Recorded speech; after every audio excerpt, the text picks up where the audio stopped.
What is going on, you guys? Bashtian here, and I'm probably going to be hitting you guys with the shortest before you buy video I've ever done. So normally if you haven't been on the channel for very long, I'll do a before you buy video on each and every single archetype that's going to be either A, receiving support in the future, or it's going to be a brand new archetype in the future. So I pretty much go ahead and analyze it, play test it, make a deck for it, look at the best, the best strategies, might get you guys 3 pros, 3 cons. I always say, whenever this deck may come out. However, when trying to find it for the Laval, and I want to be fair with you guys, is essentially what I'm trying to get at. And making this for literally, stick to my word, sit down, analyze the deck, and just really break it down as much as possible. I'm playing Lavals currently to try to get that content out for you guys who actually really do enjoy the Before You Buy series. However, with Lavals, it's proving to be very difficult. The main issue I see with Lavals is that, okay, let me start out with the pros like I usually do. I start with 3 pros. Let me look at the pros. Pros. It can pump out cards like Cosmic Blazar Dragon and Red Supernova Dragon. Red Supernova Dragon is one of the newest cards from Ghost of the Past. Actually, an amazing card. Really good card. Actually, my friend Ford, who you guys have been in the channel for at least 2 or 3 videos, he'll come on every now and then, and we'll have a duel. We'll play. Usually, it's a very fun interaction. At least for myself, I think we have.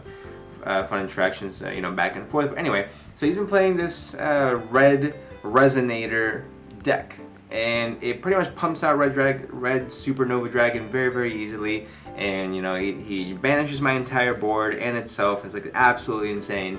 So this card is actually really crazy good. The fact that this deck can pump out cards like Crystal Wing Synchro Dragon, Red Supernova Dragon, and Cosmic Blazar Dragon with ease. I'm explaining why I say the quotes with ease in a little bit, but with ease is actually very cool. So it's actually able to go ahead and put out some really menacing boss monsters. There's a difference between having a good amount of boss monsters and being able to summon good boss monsters and having a really great board that can be seemed unbreakable. For example, Dragon Link.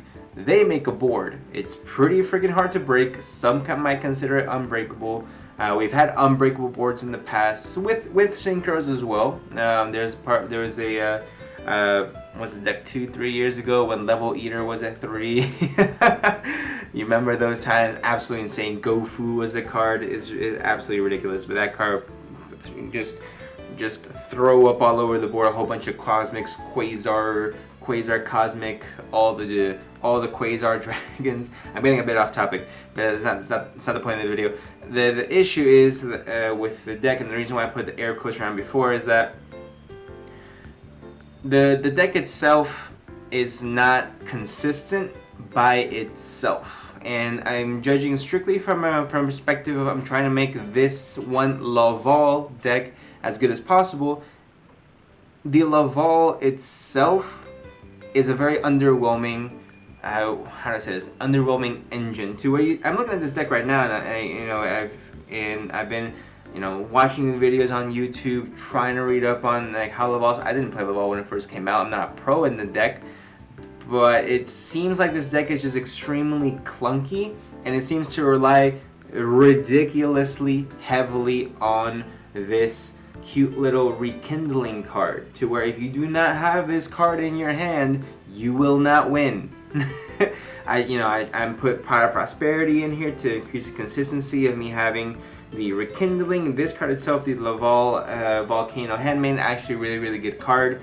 Crazy good card to begin with. You put it in the graveyard and it just keeps dumping more of itself, and the last you put another Laval, whatever, as long as it's not a tuner. You activate Rekindling, summon all 3 back, which is cool, but it's not cool when that's your only freaking play in the entire deck, and there's literally no way for you to have this consistently. The consistency is a very big part in Yu-Gi-Oh! And normally I do like to start these types of videos up with 3 pros, 3 cons type of guy. Look me and trying to be fair for everybody, but unfortunately Laval does not get that love from me. You know, this card itself, the Laval Archer, I mean, I personally like it's pretty cool. Gives you an extra normal summon. It doesn't hurt the deck. It's not a tuner. Deck doesn't really need any more tuners. I like the addition of Laval Archer. I think it's cool. I mean, I think it's nice. And the reason why I say it, I want to talk about Lavals as they are now. There's a lot of profiles online of people trying to put in OCG cards. And I was trying to look them up. I'm like, hey, that card's not bad. Let me go ahead and look it up, see what I can add to this profile. Clearly, I'm missing something. I can't find it. Why? Because it's OCG. It's not a TCG yet, and there's a very big difference, you know, between the two. So as far as the Lavals go, the biggest issue I see with this deck is that Lavals themselves need so many other engines in order to be at least remotely okay. Not even decent. And it's not in my nature. I want to say right now, it's not in my nature. It's not who I am to speak poorly of something. I very much consider myself the type of individual who likes to look at the positive, look at the bright side. You know, Trickstar Light Stages at 1, but it's okay. Just play trap cards. You know, I'm that freaking guy. But I'm really just having a tough time with Lavals, and essentially, before you buy this deck, just be aware that you're just not going to be winning any local. Don't even think about a regional. It's not. I can't see it. I can't see it. It doesn't have the consistency to do it. Now, when you open up a Foolish Burial or a Molten Conduction Field, Molten Conduction Field is absolutely amazing card. Like, Lavals and Fire in general have some ridiculously good support cards. It would just be nice if they were more accessible, searchables. This card needs this deck. Let me tell you how we can go ahead and fix this deck. You need 6 to 9 different slots of search cards in order to make a synchro specific deck with no real defined boss monster. That's what it needs. Because you can't play Laval with a whole bunch of trap cards. It's not a control deck, it's a combo deck. So that's where I guess when my theory of deck building is, if you play a deck that's been hit by the ban list, what you do normally is, I personally try to incorporate a lot of trap cards to see if I can go ahead and make it more control oriented. That way it compensates for the deck itself having been slowed down. However, with this, it's not been hit on any ban list unless you consider Thief of Smoke Grenade, whatever, that Infernoble card that was hit like 2 ban lists ago. But that's I would only consider that because we do play Infernoble. You play the Red Resonator. I mean, realistically, this is a Laval deck, but I'm only seeing 1, 3.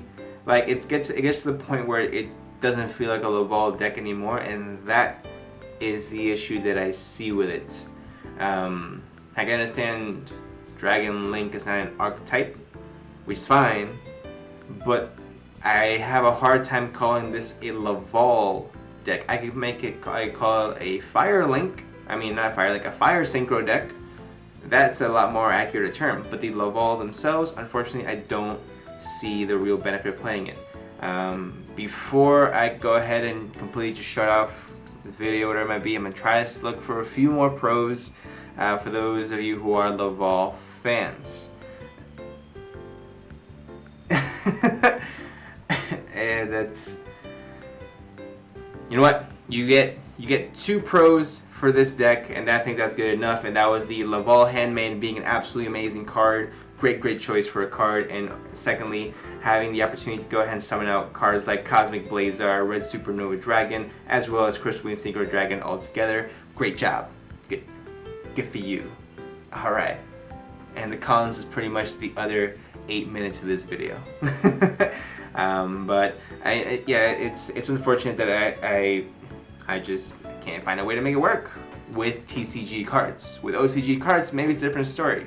But I'll go ahead and revisit this deck when that time comes, when it does get more support in the future, when all the OCG cards do come to the TCG. I will revisit this deck to see what I can do with it. However, for now, if you're looking to play competitively, if you're looking to win, if that's what you want to do, this is not the deck for you. However, if you want to just, have fun, you want to play Laval because it's your favorite deck of all time, go for it. I'm not here to tell you how to play the game. I'm just here to let you know what are the pros and cons of each and every single deck.